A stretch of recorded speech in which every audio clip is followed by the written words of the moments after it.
Solicitamos la presencia del doctor Jorge Hernández García, rector de la Universidad Tecnológica del Valle de Toluca, quien nos dará la exposición de motivos.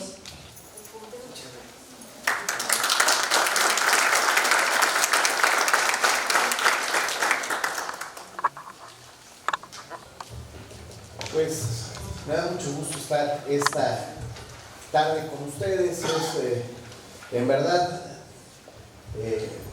muy importante que nos podamos contar, que podamos sobre todo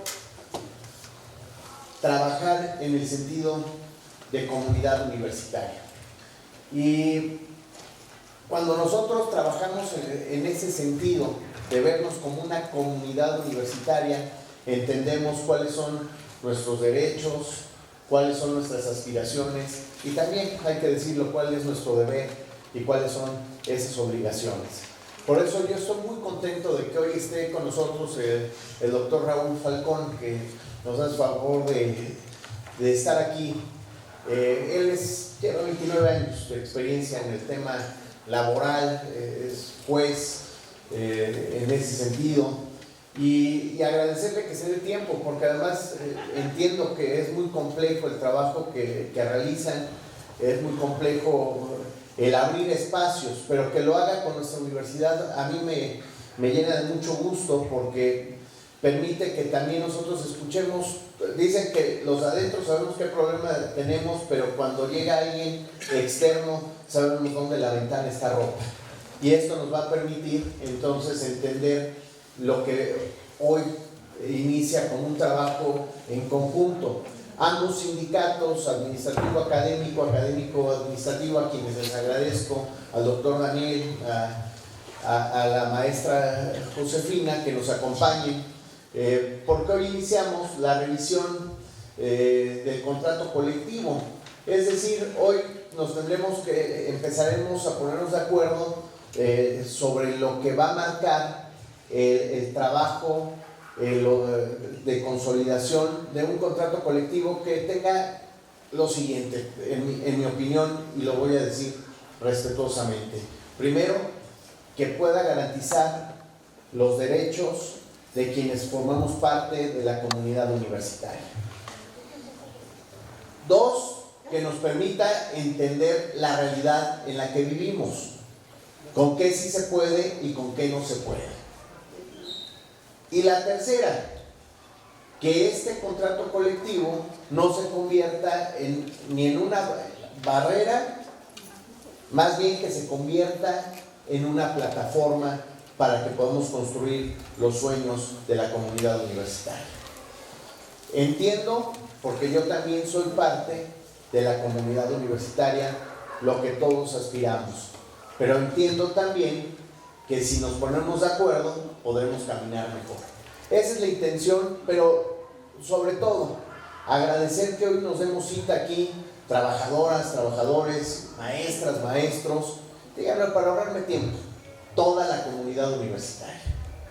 Aquí hay un principio con el que hemos trabajado los últimos casi 4 años y que seguiré insistiendo. Es mejor vernos como compañeros, es mejor trabajar a partir de esos principios de compañerismo, es mejor trabajar reconociendo cuáles son las fortalezas, cuáles son las debilidades, cuáles son las oportunidades que tenemos juntos como comunidad, y esto va a permitir que la universidad siga entregando buenos resultados. Hay mucho que sí le falta a la universidad, yo lo tengo que reconocer.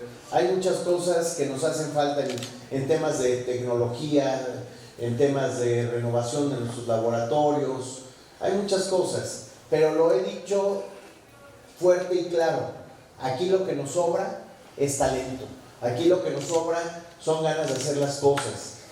Nosotros hacemos las cosas con lo que tenemos, y con lo que tenemos hacemos mucho, y eso no lo hace el rector, lo hace toda la comunidad universitaria.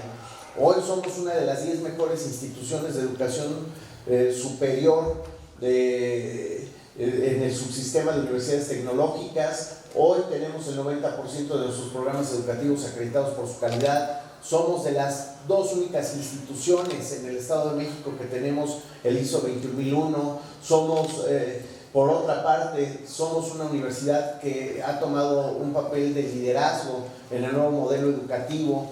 También lo tengo que decir, en el Estado de México, en las instituciones de educación superior de control estatal, nosotros somos una de las instituciones que están en las primeras instituciones de control estatal. Nada más para que se den una idea del tamaño que tiene esto, son 35 instituciones que representan 140,000 alumnos.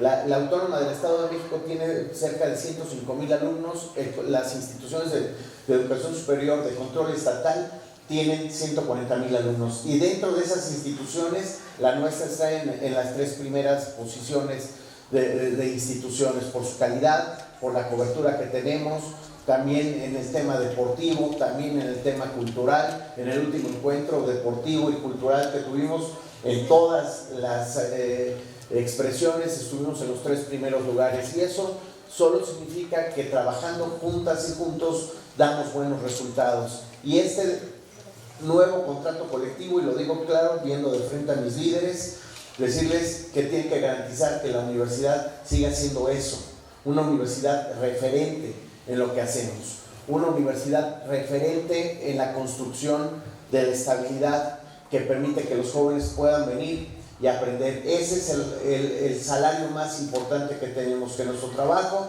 en las aulas es formar jóvenes que tengan un proyecto de vida que sea exitoso. Ese es el resultado, y si hubiese un producto, si así se pudiera llamar, el producto más grande es ver que a los jóvenes les vaya bien.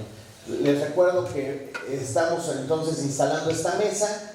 El trabajo avanzará con diálogo respetuoso, responsable, y primero, pues demos la bienvenida a nuestro invitado. Nada más hago un paréntesis. Yo ya le ofrecí una disculpa a nuestro invitado. Yo tengo que salir a acompañar al subsecretario de Educación Superior y al director general de Educación Superior. Tengo que salir corriendo, pero no quería irme sin antes decirles que es un orgullo formar parte de esta comunidad, es un orgullo tener el invitado que tenemos hoy, es decir, está de moda ser cuervo. Muchas gracias.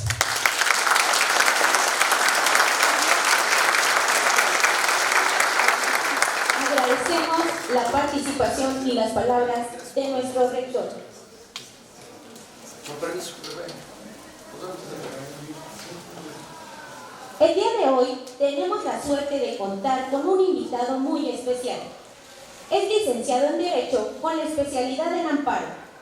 Cuenta con una maestría y doctorado en Derecho Laboral. En su destacada trayectoria, es importante reconocer que desde 2017 a la fecha es vicepresidente de la Academia Mexicana del Derecho Procesal del Trabajo. A su vez, es juez laboral del Segundo Tribunal Laboral del Poder Judicial del Estado de México. Le damos la bienvenida al doctor Raúl Falcón Arce con la conferencia Los Derechos Colectivos de los Sindicatos Burocráticos.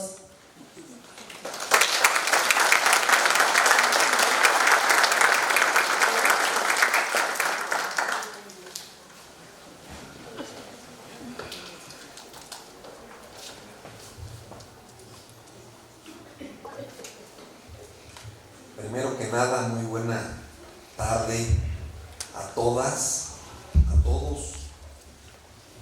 Quiero expresar mi agradecimiento a la Universidad Tecnológica del Valle de Toluca por esta amable invitación.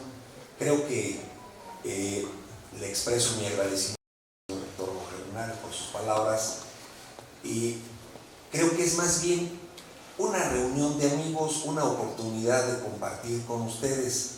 En realidad, me invitaron a platicar respecto de la visión del derecho colectivo del trabajo, y la vida me ha permitido estar ya algunos años en el viejo modelo, juntas de conciliación y arbitraje, y desde luego en el actual modelo, tribunales laborales. No sé qué diga el destino, pero bueno, estamos exactamente en ese momento. Quiero decir lo siguiente, y la califico como una reunión de amigos. Bueno, entiendo ahorita que está en el marco de lo que ustedes van a comenzar a platicar y dialogar, y yo lo quiero ver todo desde el punto de vista académico, desde el punto de vista que me permite el haber estado en este tipo de procedimientos.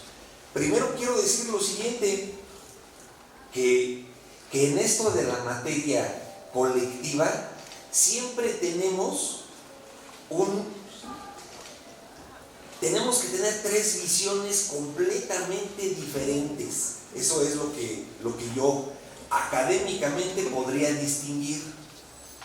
Una cosa es el apartado A del artículo 123, donde se regulan las relaciones de naturaleza productiva, obreros, jornaleros, todo lo que genera producción. Eso es una visión sindical, y quiero decirles que a esa es la que me dedico y ese es donde tengo el expertise correspondiente. Pero existe así como ya les referí el apartado A, hay un apartado B, y ya estoy hablando del apartado B del artículo 123 constitucional, donde se regula exclusivamente a la administración pública federal, es decir, burócratas federales. ¿Cuáles son? Aquellos que pertenecen al Poder Ejecutivo Federal y desde luego a todas sus dependencias. Ese sería un segundo apartado. Vamos, está bien, sí, problema. Ahorita.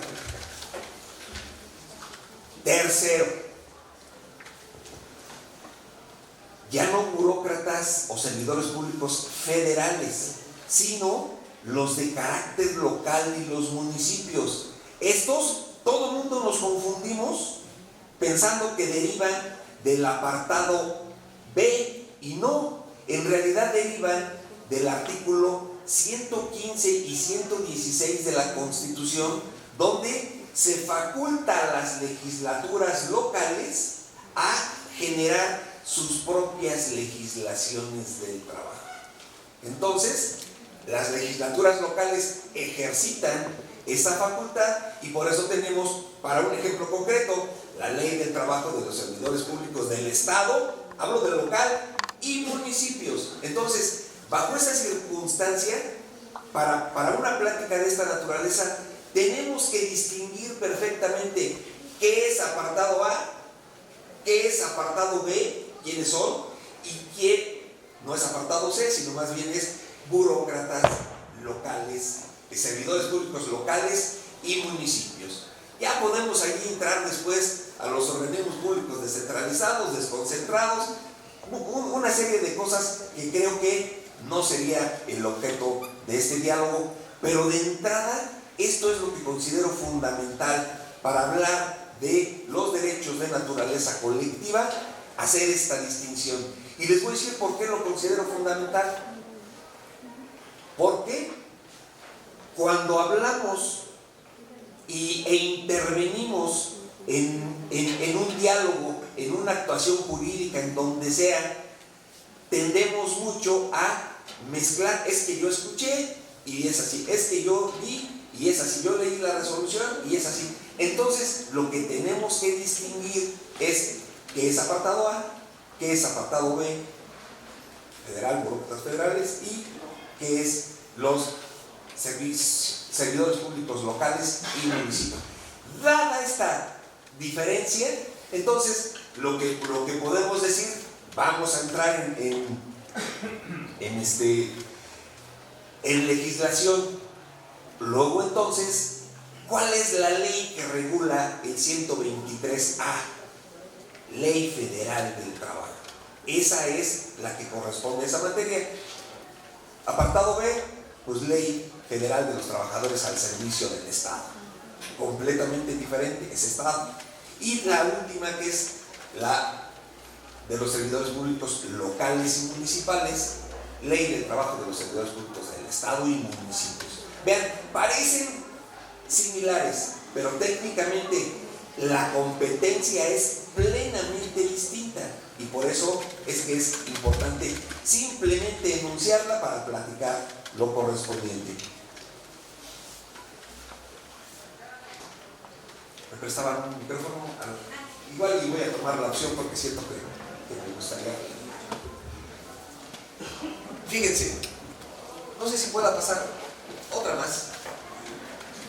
Este es el punto más importante que se dialoga en el ámbito internacional, en el ámbito constitucional, en el ámbito de derechos humanos y todo lo que le corresponde a los 3 apartados que ya vimos. Es decir, este es el todo y viene hacia abajo. ¿Qué les diría?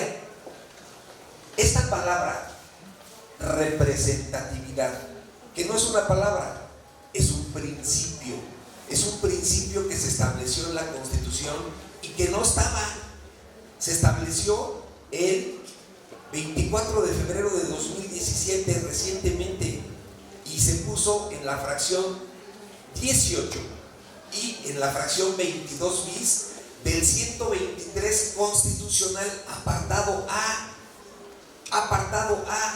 Luego entonces todos escuchamos el entorno internacional de los convenios 87, 98, y por ser el Estado mexicano parte de este bloque, entonces tenemos la obligación de ajustarnos las autoridades al conocimiento y respeto de esos convenios internacionales 87, 98.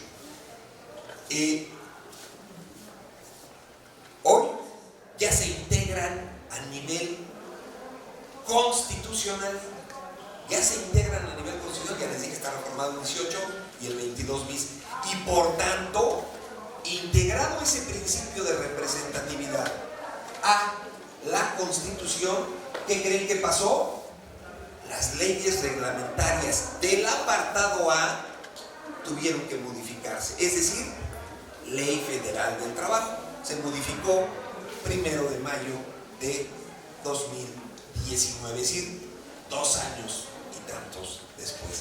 Luego entonces tenemos una legislación ya en concordancia con el entorno internacional dirigida al apartado A, al primero que les comentaba y que les decía que yo como juzgador es realmente lo que aplico, desde luego, materia individual, materia colectiva, apartado A.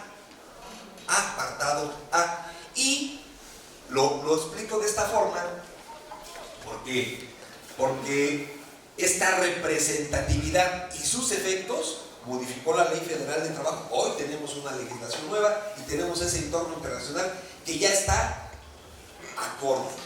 Sin embargo, digo, para las pláticas, para las exposiciones, luego dicen, bueno, ¿y por qué no se aplica esto? ¿Por qué no se aplica este principio, este convenio en el B? Digo, bueno, es que su normatividad es el artículo 123, es el mismo, nomás que es apartado B, y después viene la Ley del Trabajo, ya dije, las que emiten las legislaturas de los estados. En nuestro estado tenemos la legislación y en cualquier otro estado tienen su propia legislación, así de sencillo. Entonces, este es importante que lo comentara para ese efecto. Podemos pasar una lámina más. Gracias. Fíjense, esta lámina la utilizo para explicar el contenido del apartado A. ¿Por qué? Los derechos colectivos que derivan de los convenios internacionales referidos, libertad sindical, democracia sindical, negociación colectiva, apartado A, y por tanto en los tribunales o locales tenemos estos procedimientos a celebrar. El de huelga, procedimiento especial colectivo y procedimiento de naturaleza económica. Ojo, este es fundamental porque es poco utilizado y es verdaderamente relevante. Y después viene una parte, ya no solo sede judicial, sino sede administrativa. Y encontramos una figura que antes no conocíamos y que es nueva y que se llama Centro Federal de Conciliación y Registro Laboral. Todos ya han escuchado de él. Y finalmente, ¿qué concentró esta nueva autoridad?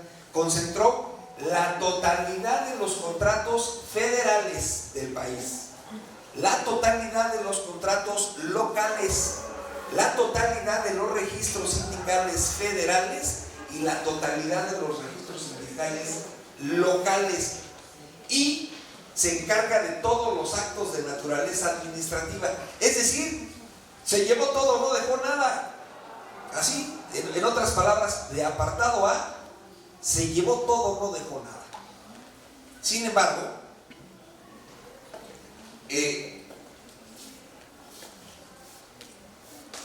tiene sus propios procedimientos de consulta. Todos escucharon mucho tiempo la legitimación de los contratos. Ya ni le pierdo tiempo porque ya pasó, ya se acabó, es cosa del pasado. Después vienen los procedimientos de consulta para efecto de que las revisiones contractuales tengan esa aprobación mayoritaria. Y desde luego los trámites administrativos. ¿Qué quiero decir con esto? Que cuando me voy, ya de eso no traigo lámina, al apartado B, pues entonces no tengo un Centro Federal de Conciliación y Registro Laboral. ¿Quién es la autoridad registral en apartado B? La autoridad jurisdiccional, que se llama Tribunal Federal de Conciliación y Arbitraje, único con sede en Ciudad de México. Es decir, todos los asuntos que deriven del país tendrán que visitar al Centro Federal de Conciliación y Registro Laboral. Y en materia local, pues el Tribunal Estatal de Conciliación y Arbitraje. Vean cómo digo, nombres que se parecen, pero tienen cada uno su rasgo de distinción en naturaleza federal y local. Y por tanto, la autoridad registral en materia laboral, local y de municipios, Tribunal Estatal de Conciliación y Arbitraje.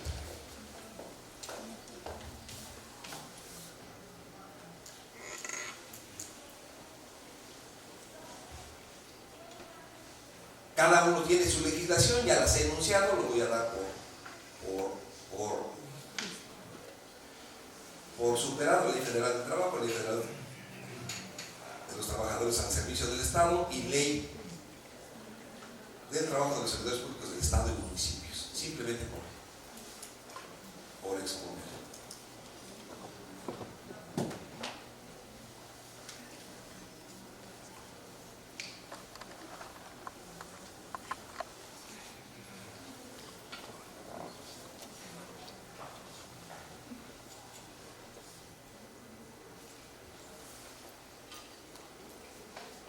A ver si nos podemos ir hasta la que dice registro de los sindicatos. Dice registro nada más, por favor. Esta, gracias.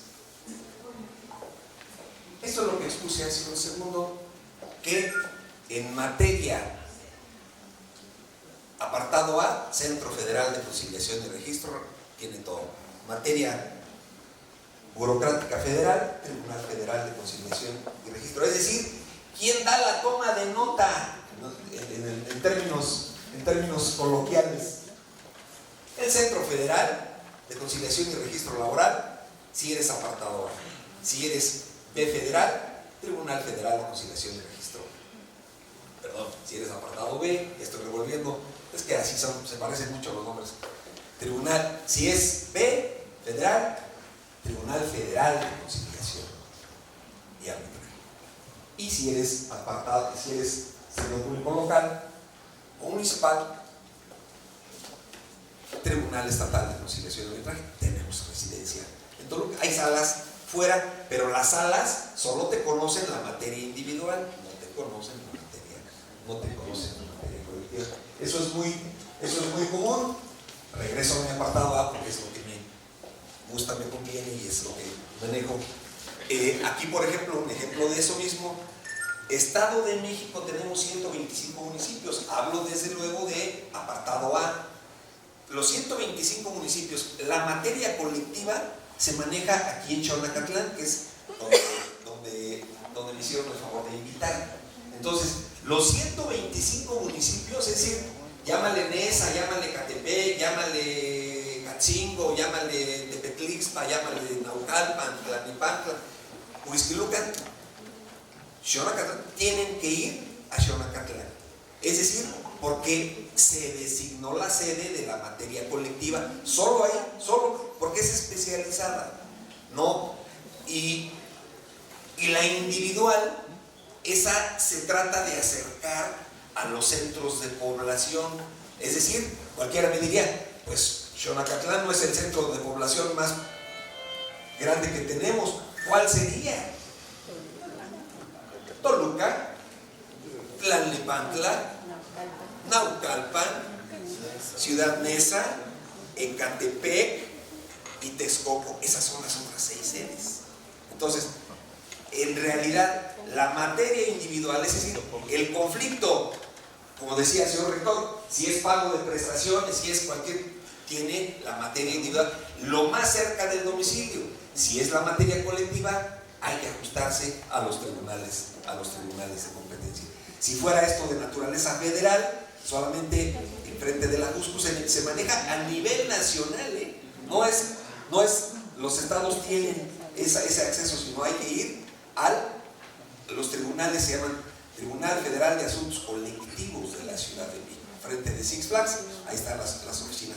Lo que antes fue la Junta Federal de Conciliación y Arbitraje en Azcapotzalco, la Villa. ¿Sí? Este es el punto. Bueno, esa es nuestra autoridad registral y lo estoy haciendo distinguiendo cada uno de las competencias respectivas. Desde luego, el registro de los sindicatos creo que no sería objeto simple y sencillamente cada ley tiene sus requisitos. Les puedo decir que los requisitos casi son idénticos en una y en otra y en otra. Es decir, pues es finalmente trabajadores en activo que quieren integrarse, quieren constituir y finalmente se materializa bajo la premisa de que el estándar internacional permite a un trabajador pertenecer a un sindicato, no pertenecer a un sindicato, dejar de pertenecer a un sindicato, disolver un sindicato, crear uno nuevo. O sea, finalmente es libertad plena, se le llama, lo que decidan. ¿Cuál es el punto? Y que es fundamental. Lo importante es que para la negociación colectiva, para el diálogo, es mucho más efectivo. No es lo mismo que se platique uno con uno, el patrón con uno, que de forma conjunta con todos y a través de sus representantes. Es decir, esta es hacer material el derecho de asociación, hacer material los fines del sindicato, que es lo que vamos a ver en la siguiente lámina, que es estudio, mejoramiento y defensa de nuestros intereses comunes. Decía el rector, defensa de los derechos personales son derechos humanos, o las prestaciones son derechos humanos, hay que cumplirlas, así de sencillo.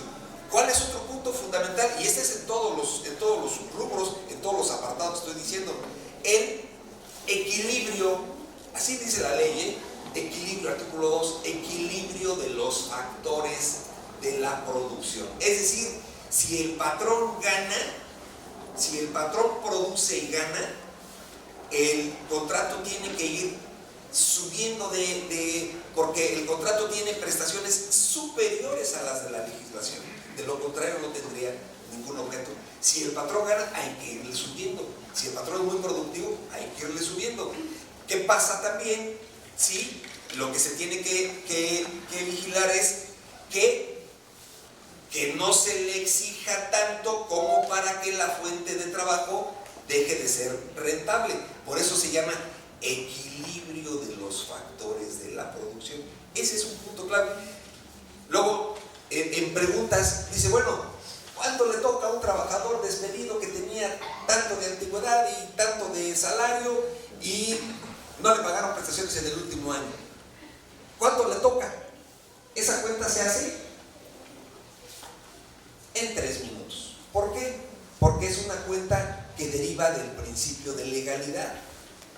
Derechos, se hace la operación aritmética. Cuando me preguntan, ¿y cómo se arregla un asunto de naturaleza colectiva? Ese está más difícil, porque ahí es lo que ustedes están haciendo. Se tienen que escuchar, pero aquí no son manifestaciones, son razones objetivas. Muchas veces documentar el diálogo, el ejemplo, el pendiente. Es decir, es una plática multifactorial entre aquellos que intervienen buscando ¿qué? Equilibrio de los factores de la producción. Les decía hace un ratito que hay un procedimiento que poco utilizamos, que es el de naturaleza colectiva.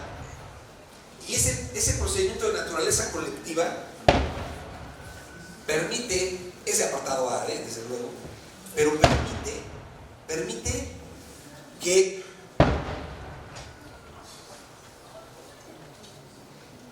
en una sentencia de esa naturaleza, el tribunal, fíjense, puede decir que de los 50 trabajadores solo se van a quedar 40.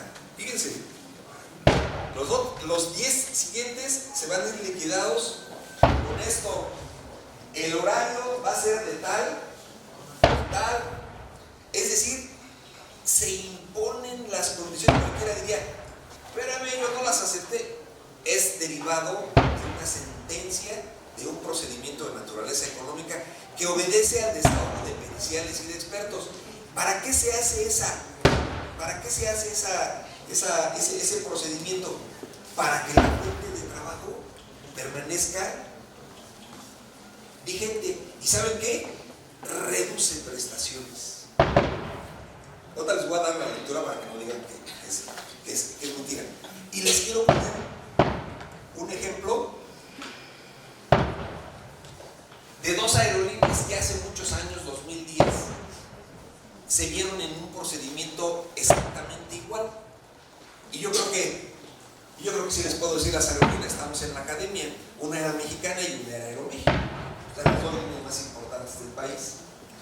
En realidad, el país, como en muchas ocasiones, tenía crisis, tenía problemática. Los contratos de los pilotos y de las aeromosas y de los de tierra, pues desde luego son contratos con prestaciones elevadas. Bajo esa circunstancia, en ese momento histórico, ya no se podía pagar por parte de las aerolíneas los salarios y por tanto se trajo en conflicto, las 2 líneas igualito. El problema fue que una línea, ya no les voy a decir cuál, pero ustedes lo deducen, una línea dijo,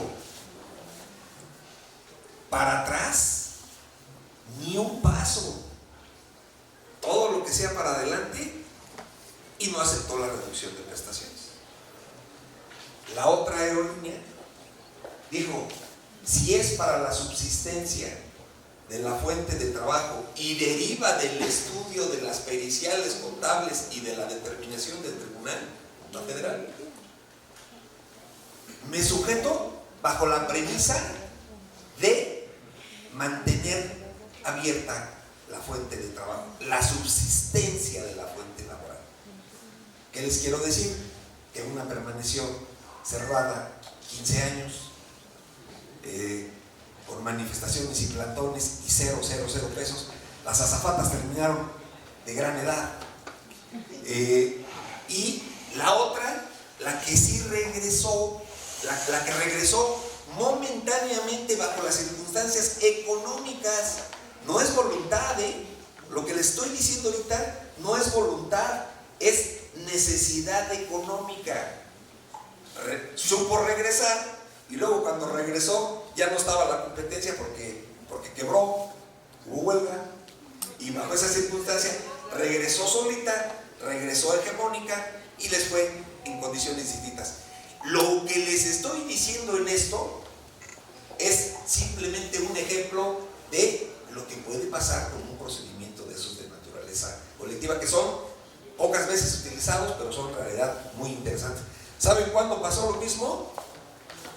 Y yo todavía era el secretario de la Junta Federal en ese entonces, en materia productiva en el país. Esa junta es la verdad. Sí. Gracias. No estaba al principio, ¿verdad? Lo digo porque yo ya la había buscado.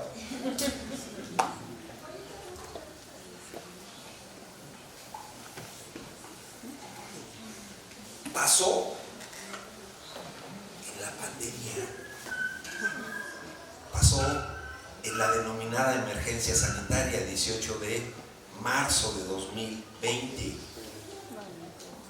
Fíjense, ¿ustedes creen que las líneas de transporte podían pagarle a sus choferes y a su personal? Y ya no digo las de transporte, si nadie se subía a los taxis, perdón. Regresemos en ese tiempo. Nadie viajaba. Los hoteles no tenían un solo huésped. Vamos, todo el mundo por instrucciones decidimos, más bien no decidimos. Cumplimos la disposición y hubo que resguardarse. Y no es queja, pero a mí me tocó darle trámite a todos esos procedimientos. Se determinó función esencial y tuvimos que seguir porque eran muchísimos problemas. Es decir, ¿qué les estoy diciendo? Que el patrón ya no podía pagar. Así de fácil. Y bajo esas circunstancias se tuvieron que hacer convenios. Créanme que siempre advierto que en toda relación laboral siempre hay uno que quiere más y otro. O sea, es normal, ¿no? Finalmente es parte de la atención y del equilibrio de los factores de la producción, de la propia representatividad, del liderazgo, de la defensa. Lo justifico. Pero ¿saben qué viví en ese tiempo en la Junta Federal? Que hasta el patrón que tenía la razón,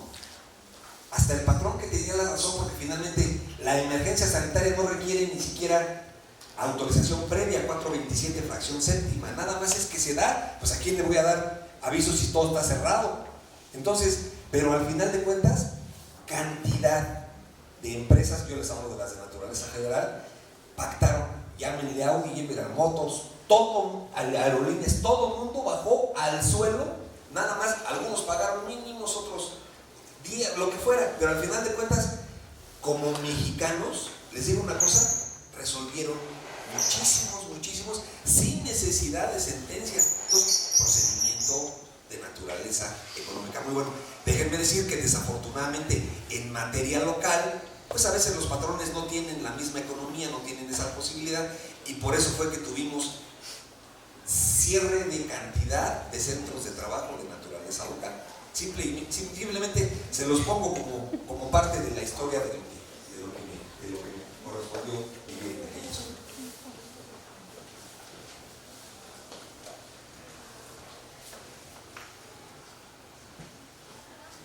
Siguiente palabra, estatutos. No tendría ningún objeto desgastarnos, lo dice la ley federal, lo dice la ley burocrática, lo dice la ley.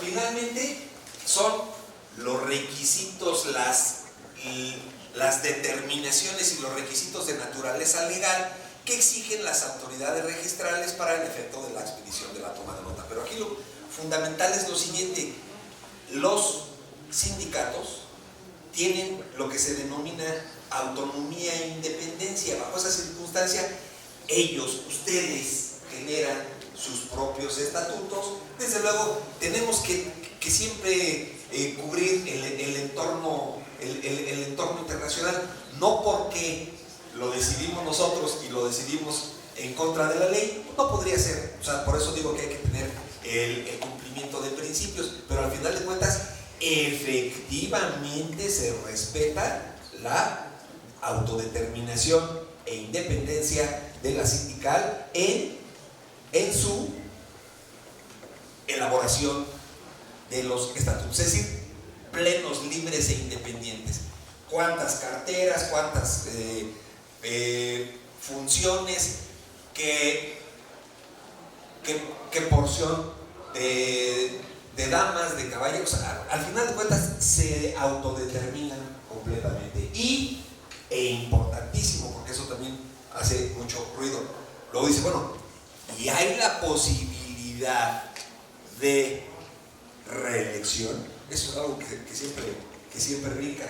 En concreto, si en el estatuto decimos aquí deseamos integrar la posibilidad de reelección de la persona, se puede. ¿Cuál es el punto?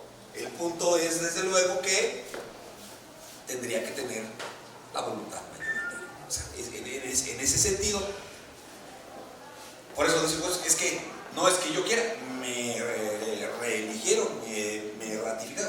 Finalmente, lo que sí es correcto, pues, es que haya algún otro contendiente para efecto que quede pleno. Entonces, eso es democracia sindical, pero técnicamente no hay ningún inconveniente. Por ello hay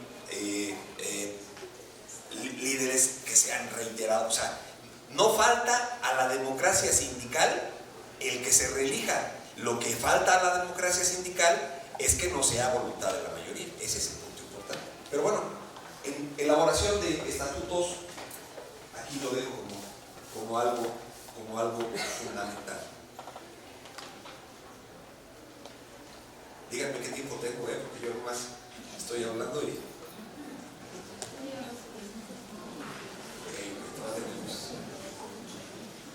Aparte voy a hablar de lo que yo quiero, así que...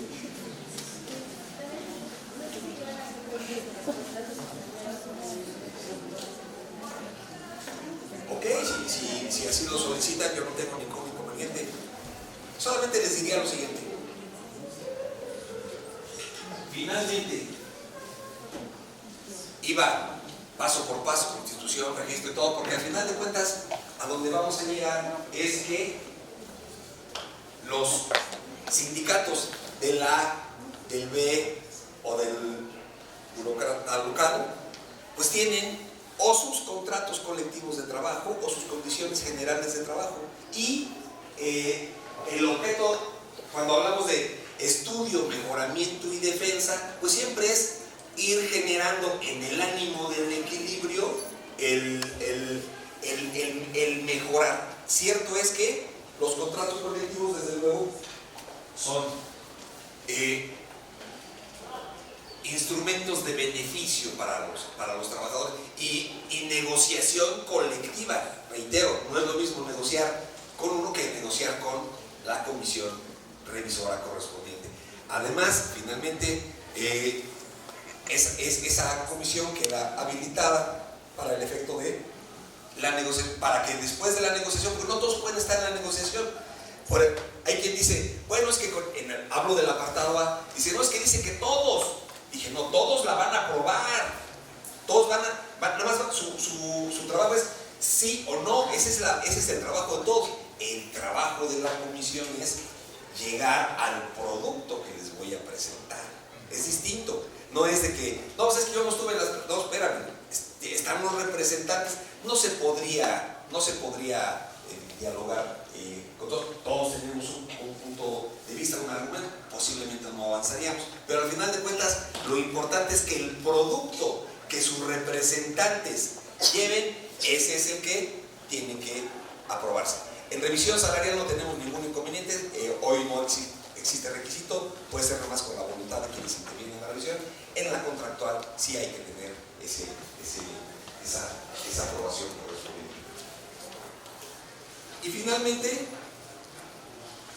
voy a hablar de algo trascendente, que finalmente es la parte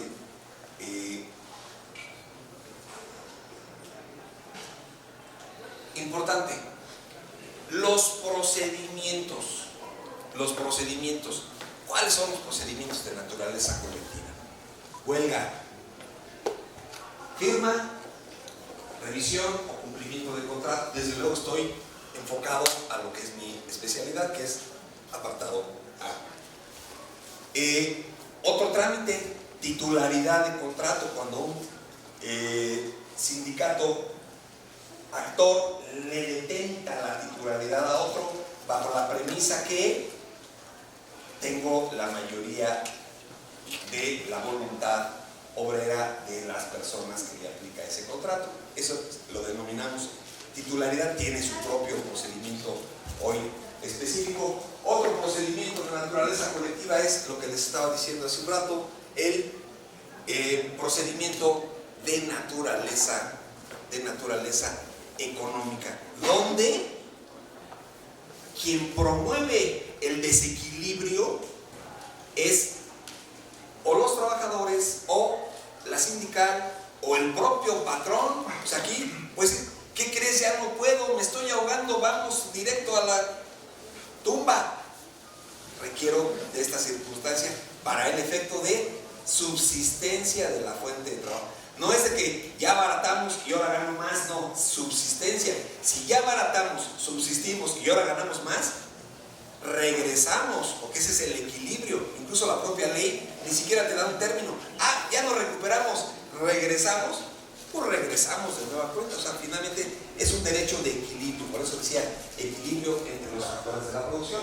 Ese es el punto trascendente, y por tanto, digamos que no querría meterme en procesos de manera específica. Sí quiero decir que en procedimiento de huelga, fíjense, en el apartado A, antes solamente estábamos limitados. Cierto es que estábamos limitados por la ley, pero al final hacíamos excepciones, porque decía la ley que solamente se podía hacer una prórroga en el periodo de prehuelga. Hoy la ley establece en el artículo 925, fracción cuarta, 7 hipótesis de prórroga. Es decir, lo que dentro de ellas es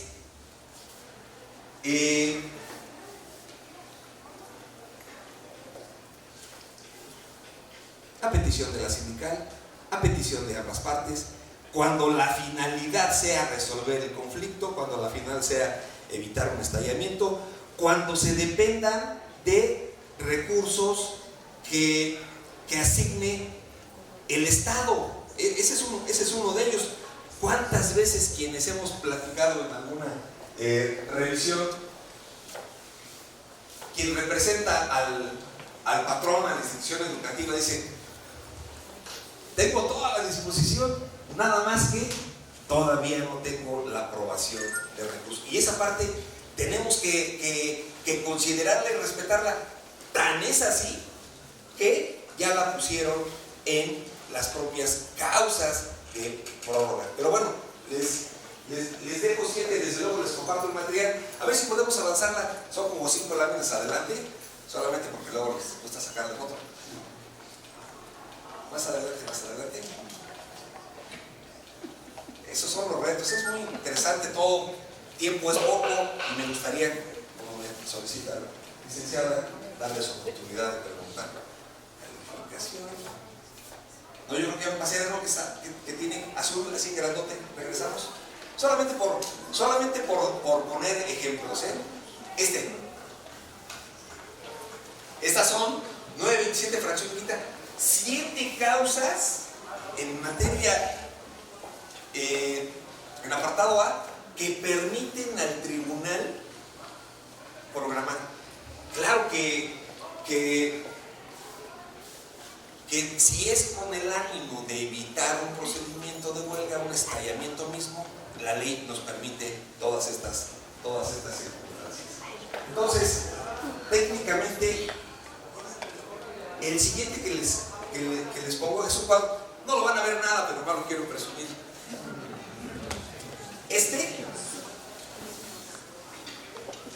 Cuando me invitan a hablar de todos los procedimientos que contiene la Ley Federal del Trabajo, este es un cuadro de mis favoritos y de mucha utilidad, y es el cuadro de la huelga. Aquí inicia de naturaleza administrativa, y eso pocos lo tenemos presente. Es decir, desde que se presenta el pliego hasta la audiencia y todo es de naturaleza administrativa. ¿Cuándo comienza la función jurisdiccional del tribunal? Cuando tiene que hacer la calificación del movimiento 929 de la Ley Federal del Trabajo. Ahí se cambia lo jurídico, y eso todavía es antes del procedimiento, porque como inició de naturaleza administrativa y solo de naturaleza incidental estoy calificando si la huelga es existente o no. Después de eso viene el procedimiento de imputabilidad, y este cuadro deja ver todo eso. Es decir, parte inicial, procedimiento administrativo, no se vayan a acabar los escalones. Regreso toda la calificación, la ratificación, designación de personal, suspensión de labores, solicitud de inexistencia, notificación, audiencia incidental, objeción de recuento, resolución incidental, existencia o inexistencia. Esta, como era antes del procedimiento, se combate en amparo indirecto. Ahí ya lo estoy explicando más, pero bueno, esa es la técnica. En amparo indirecto, ¿por qué? Porque la procedencia del directo es contra resoluciones definitivas, no es una resolución definitiva que emane de un procedimiento, ni tampoco pone fin al juicio, nada más es una calificación anticipada, y por eso su resolución de existencia o no existencia se combate mediante amparo indirecto. Y esta es la otra que les decía, ya que está existente, ya que se calificó existente, viene la demanda de imputabilidad, y aquí viene el procedimiento ordinario o el de naturaleza económica, el que corresponda. ¿Cuándo sería ordinario? Cuando no me pagaron aguinaldo, no me pagaron útiles, no me pagaron vacaciones, no me pagaron prestaciones que están contenidas en un contrato anterior, una obligación adquirida, y no me la pagan. Ese es cumplimiento, es un procedimiento ordinario. ¿Cuándo sería un procedimiento de naturaleza económica? Cuando estoy diciendo, quiero el 15 de incremento, y el otro dice, te doy el 5, estoy poniendo ejemplos. Y entonces, no, es que tú no quieres dar el 15, no, es que tú no quieres el 5, no. Entonces, el procedimiento de naturaleza económica dirá lo que yo les estaba diciendo hace un ratito. ¿Cuál es el porcentaje que sí se puede? ¿Cuántos trabajadores van a quedar? Y todas las... Les voy a leer para cerrar ese artículo, solamente para que vean. O sea, parece excesivo, pero lo que estoy diciendo, aquí no está en juego la voluntad, está en decisión la capacidad económica. Es como el papá que su hijo le dice, oye, es que quiero que me des dinero para organizar mi mejor cumpleaños. Ya no digo cuántos años. Quiero dinero para organizar mi mejor cumpleaños. ¿Ustedes creen que el papá no querría darle dinero para que organice su mejor cumpleaños su hijo? Claro que sí. Pero el papá le tiene que decir, ¿sabes qué? En la casa, ¿sabes qué? En lugar de Mandarina Show, vamos a poner un luz y sonido. O sea, al final de cuentas es lo que se puede. Ese es el punto. O sea, al final de cuentas, por eso pongo este ejemplo para decir que no es la voluntad, es la capacidad económica. Cierro esta plática de amigos, digo, y a mí me dijeron que estaba a 5 minutos de Xonacatlán, y no estaba a 5 minutos. O no sé en qué viaja, pero... No, me dio mucho gusto estar con ustedes. En realidad, déjenme decirles que hasta dejé suspendidas unas sandías, voy a rezar, pero al final de cuentas es una gran oportunidad de platicar con un foro como ustedes. No tenía el gusto de conocer la escuela, los felicito, tan bonitas sus instalaciones, los cuervos y la comunidad reunida, eso me da muchísimo gusto y por eso agradezco esta invitación. Ya se me olvidó qué artículo, 919. No digo, ¿cuál es la conclusión después de leer este artículo? Que tenemos que involucrarnos en el entorno, o sea, finalmente, hoy dicen principio de realidad, hoy dicen, antes decían verdad sabida, buena fe guardada y apreciando los hechos, pues, o sea, luego decían, la buena fe está muy guardada, luego no sale fácil, pero lo cierto es que tenemos que ponerles siempre voluntad y les deseo todo el éxito en su negociación, que sé que empiezan y ojalá les haya servido cuando menos en una distracción de una hora y tantos. Quiero cerrar con esto. Artículo 919. Fíjense, le estaba hablando del alcance de lo que cualquiera diría, no, pues es un abuso. No, es una sentencia. El tribunal, a fin de conseguir el equilibrio y la justicia social en las relaciones entre trabajadores y patrones, en su resolución podrá aumentar o disminuir el personal, la jornada, la semana de trabajo, los salarios y en general modificar las condiciones de trabajo de la empresa o establecimiento sin que en ningún caso pueda reducir los derechos mínimos consignados en las leyes. Fíjense, parece difícil, ya les platiqué, una aerolínea lo aceptó y la otra no lo aceptó. Al final de cuentas, a una le fue mejor que a la otra. O sea, simplemente, a veces, yo sé que siempre tenemos que ir para es lo normal y es lo que necesitamos, es lo que requiere el entorno. Quiero poner el ejemplo de las instituciones de seguridad social, porque eso está más emblemático que nada. Cuando vemos los convenios internacionales, yo les invito a que lean el 22 y 25 artículos de la Declaración Universal de Derechos Humanos. Se dice que la seguridad social es para toda persona y te protegen integralmente. Hablo de Declaración Universal de Derechos Humanos 22 y 25. ¿Cuál es el problema? Que el Instituto Mexicano de Seguro Social, actuarialmente, económicamente, ya no pudo, y no pudo no es que no pueda ahorita, ya no podía desde 1997 y por eso modificaron, en lugar de la aportación solidaria, modificaron a la aportación individualizada. Allá cotizaba el Estado, acá no.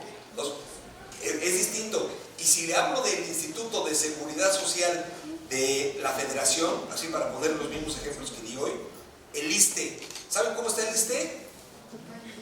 Actuarialmente quebradísimo, desde luego que lo sé, así está. Y si quieren hablar del ICEMI en el burocrático estatal, también tiene sus grandes retos. Entonces, no es que desconozcan el contenido del 22 y 25 de la Declaración Universal, sino que desafortunadamente ya, ¿cómo diría yo? La realidad, el destino nos está alcanzando y desafortunadamente, porque algunos de mi edad, pues todavía, ahorita que me queman, dicen, tiene 29 años en el servicio público. Sí, tendré la posibilidad de... Yo pensé que en edad, no, me trataron bien, pero no, me dieron el servicio.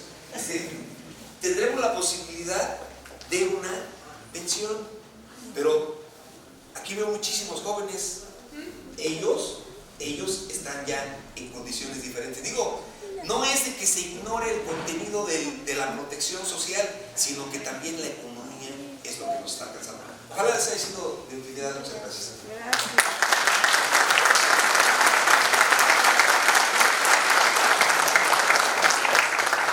Desde luego, si hay algún comentario, con gusto lo atiendo.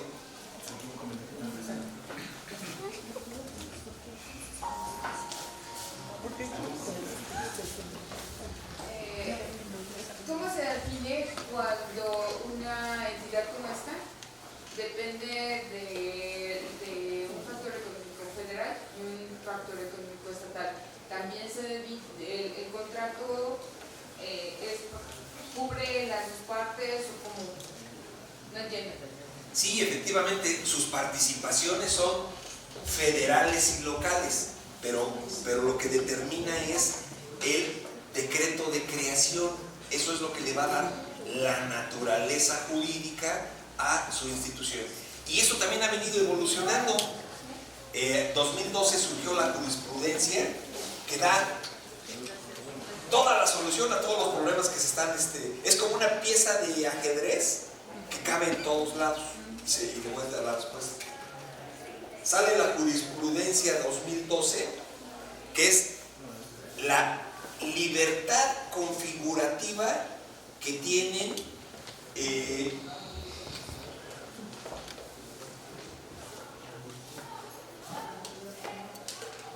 las autoridades, de que en sus relaciones laborales pueden pertenecer a lo que yo dije hoy, al A, al B o a los dos.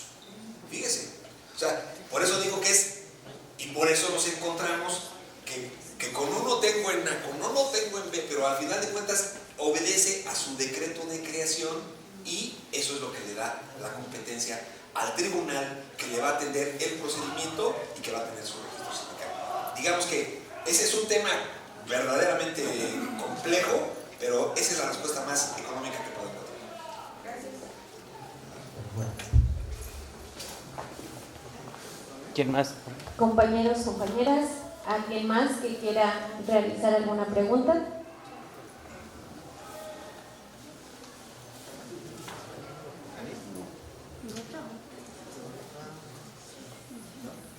Pues no se entendió nada, quedó muy claro.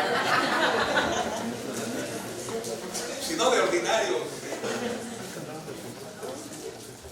Yo nada más tengo una duda, doctor, respecto al tema de las asambleas, el permiso asambleario, para que pues, se tenga un poquito más claro cuál es el procedimiento, cuánto es el quórum legal que tienen que tener, cómo se hacen las actas, para que lo puedan ir haciendo de la mano y tengan legalizados todos los documentos. En concreto, tienen que ceñirse a su estatuto, así de fácil, porque finalmente lo que digo es que son autónomos, se autorregulan, tienen independencia. Por ejemplo, si me pidieran un ejemplo muy específico, así que vamos a ser exhaustivo. Por ejemplo, en la integración de las personas que van a integrar cada seccional, cada comité, por ejemplo, a veces dice, tal día, el jueves, sale la convocatoria, por decir. O sea, eso ya es muy detallado. Sale la convocatoria, para que todos sepan que salió la convocatoria. Después, esa convocatoria tiene requisitos.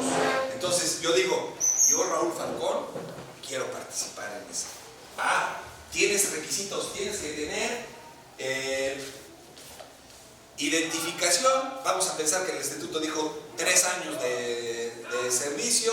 Tienes que tener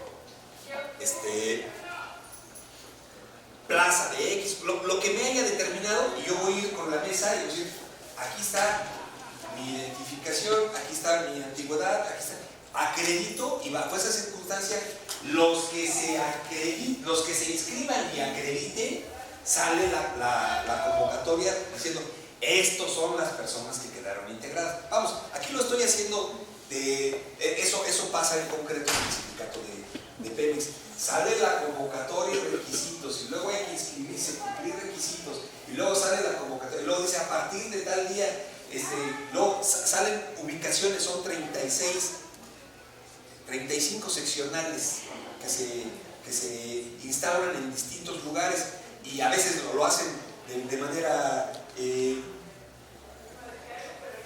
sincrónica en cada lugar. Entonces tiene sus requisitos. Desde luego aquí creo yo que tiene que tener sus estatutos, y no hay más que ceñirse a los estatutos. ¿Qué les comento como algo importante? Porque a veces salen cosas que no estaban previstas. Eso en una audiencia, en una asamblea, en un todo en la vida. salen cosas que no estaban previstas. ¿Qué les recomiendo? Puntos de acuerdo. ¿Cuál es el punto? A ver, es que esto no estaba previsto, no está en los estatutos, no hay forma. A ver, señores, estamos aquí todos, puntos de acuerdo. Se va a permitir a un extranjero que permita, el extranjero tiene conocimiento en convenio 87 y 98. ¿Lo integramos sí o no? Punto de acuerdo. A ver, votación. ¿Lo integramos o no? Vale, no, pues es que éramos nosotros, ¿por qué queremos un...? O sea, es punto de acuerdo. Díganme si lo integramos o no. Y así se resuelve el punto de acuerdo. Entonces, cualquier punto que se les llegue a atorar, punto de acuerdo. Por ejemplo, en las votaciones que hacemos, se van a identificar en esa diligencia. Perdiste la cartera, pasa, la perdiste, te la robaron, lo que sea, pasa, y llega, oigan, yo soy fulano, es que quedamos que se iba a identificar y si no, no. A ver, señores, punto de acuerdo, conocen el sí, claro, ¿están de acuerdo que lo dejemos votarse? ¿Identificación? Sí, adelante. O sea, cualquier, puede ser uno complejo, puede ser uno sencillo. Puntos de acuerdo, no se den desgaste. Cualquier cosa que no esté prevista o que no se ponga de acuerdo, a ver, punto de acuerdo. ¿Cuál sería el punto? ¿A o B? Esa sería mi recomendación. Eso hacemos en las diligencias. Ponemos la diligencia en la sombra. Porque cuando el edificio alto, aquí les da la sombra. ¿Saben qué pasa el día de la votación? Llueve terrible. Oigan, punto de acuerdo. ¿Qué les parece si, mira aquí, que entren por ese lado y que salgan por este otro lado y la fila la hacemos en todo el techito? ¿Qué onda? ¿Cómo ven? Pues no, es que están moviendo las mesas y están moviendo el lugar sede. Si es punto de acuerdo, votemos todos. Y si hay, ¿sabes qué? Pues es que está lloviendo, se entiende, suspendemos 10 minutos, hacemos el cambio de lugar, hacemos en el acta el punto de acuerdo en que lo materializamos y continuamos donde estábamos. O sea, un punto de acuerdo te resuelve lo que quieras. Sería mi comentario.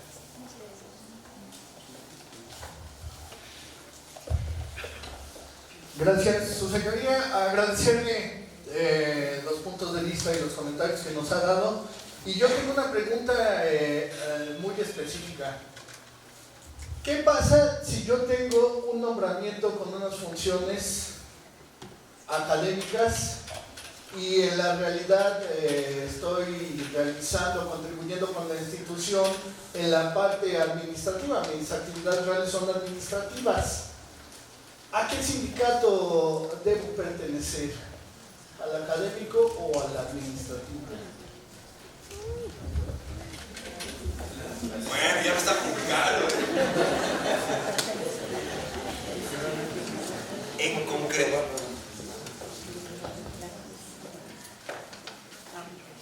considerando que la invitación es de corte académico, pero tampoco no puedo dejar de responder. Conclusión: si fuera una determinación que tuviera que tomar a la luz del apartado A, porque ya dije la distinción, diría lo siguiente: con independencia del nombre de la categoría o denominación, con independencia de lo que te hayan dado como categoría o denominación, yo atendería a las funciones que realiza. Así es como un juzgador determina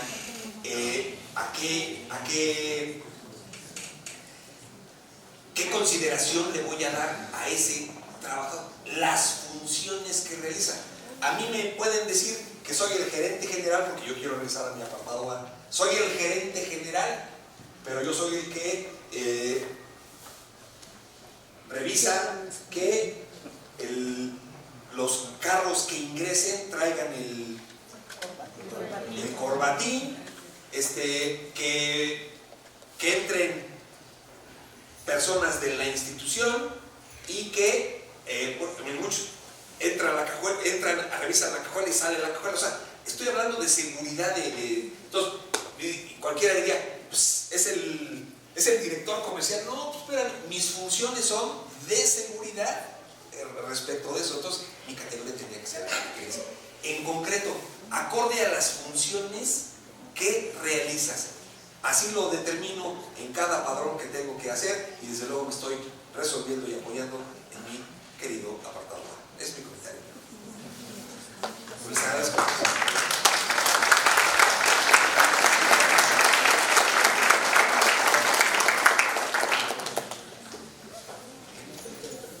Agradecemos la participación del doctor.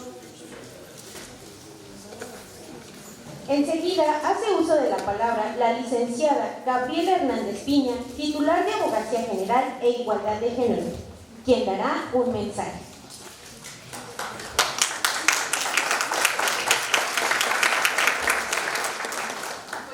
Muchísimas gracias a todas y todos los que nos acompañan en esta tarde a la conferencia magistral del doctor, de su señoría, que nos viene a explicar un poquito más sobre los derechos sindicales, de los derechos colectivos, de la naturaleza.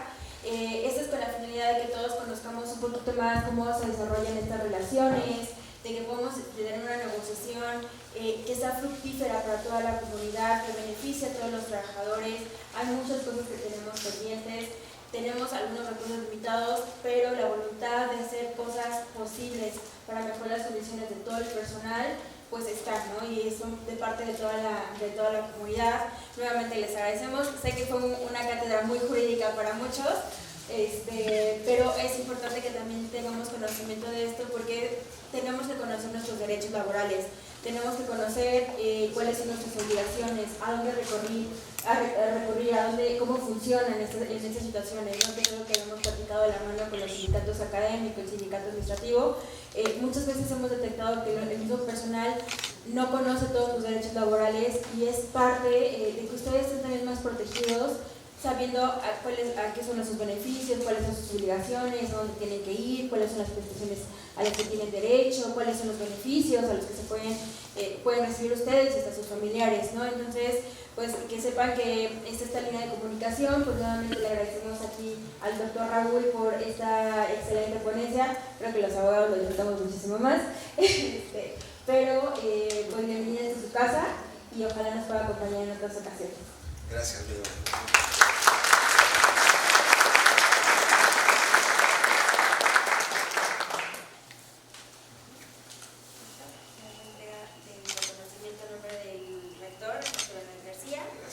Y un pequeño obsequio institucional también, como parte del agradecimiento.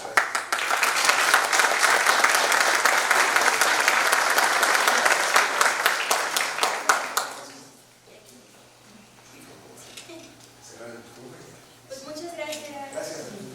Agradecemos la participación